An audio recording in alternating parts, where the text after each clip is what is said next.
келген сайын кирип турабыз бияка. 3-4 жолу кирип атам. Арзан атайын келем, Кочкорго келген сайын келем бияка келип. Тамактан турабыз. Тамактар арзан аябай эле. Менюну көрбөйлү чогуу эле. Менюну көрүңүздөр мынакей. 40 сомдон, 25 сомдон дейт бияка ашлампулары. Эң кымбаты эле 40 сом экен, Эң кымбаты эле 40 сом экен. Чай 10 сомдон. Чай 10 сомдон, сүт чай экен. Чайдын үстүнө сүт чай алып келет экен мынакей. Чай сүт чай экен.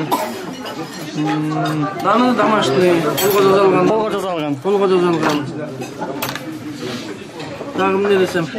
Ошол 2 киши бир ашып кетсе 100 сомго тамактанып кетип болот. Арзан экен, жакшы. Тамагыңар таттуу болсун анда. Рахмат. Ушул бийим ашканасынын жерде иштеп атканына 7 жыл болду бийим. 7 жылдан бери ушундай арзанбы? Арзан, мындан да арзан болчу. Просто продуктунун кымбаттаганына байланыштуу 5 сом кошуп койдук. Мурун 30 болчу. Азыр тамактарыңарды көрдүк да, тамактанып 2 киши болгону 98 сомго тамактанды. Анан ушул өзүн-өзү актайбы? Актайт, эми бизде киши көп да. Атан, сизде мисалы тамагыңыз качественный, күнү свежий жасайбыз. Ошон үчүн кишибиз көп. Элдер мында кишинин саны менен утабыз да бизчи. Элдерде мисалы канча күн отура беришет да, сата албай. А биз күнүгө 40 сомдун тамагыбыз, ошон үчүн кишибиз көп. Кишинин саны менен утабыз. Актайт. Кыздарыбызга жетет баарына. Кымбаттады дедиңиз, мурда канча сомдон эле мисалы? 35 болчу. Бир порция тамак.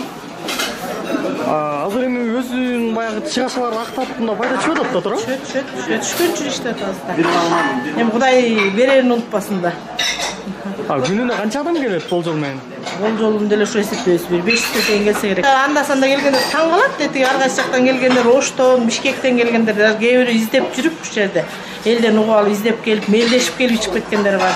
Акчага мелдешип ушул жерде бар десе ишенбей келипчи. Арзан десе ишенбей. Арзан десе ишенбей, ана мелдешип келип утуруп калгандар бар да. Негизи адатта баягы эмнеге мынча кымбат деп сурайт го. Бул жерге келгенде эмнеге арзан деп. Көрө албаган кишилер да толтура. Бизде чыгарбаганда чыгарышты бизге. Эшектин эти менен жасады деп чыгарышкан да биздичи. Ошон үчүн жабылып милицияда жатат деп чыгарганбыз. Биз 6 күн эс алганбыз да былтырчы. Быйыл 3 күн эс алып, бүгүн эле мына 1-күн чыгып атабыз. Тамактар кадимкидей эле. Кадимкидей эле эт, кадимкидей эле халал эт менен алабыз. Бүт эле продуктуну бүт баарын эле биз мисалы даватчылар келип ичет көбүнчө биздечи. Алар көрүп билип турган ичишет да. Мындай көчөдөн келип алып иче бербейт. Кээ бирөөнө иностранецтер келип ичет тамакты жок интернетке чыгарып, иностранецтер келип карта боюнча келип биздин ушу столовый тартылганда ошо картада ошо боюнча келип тамак ичет. Атайын издеп келишет. Атайын издеп келишет. Интернетте көрөт. Андагы 2 лаңман, 2 манты, 1 лаңман, бөжөдө бир эжекең жүрөт. Класс. Бул манты болгону 40 сом ошондо? 40 сом. Лаңман 40 сом.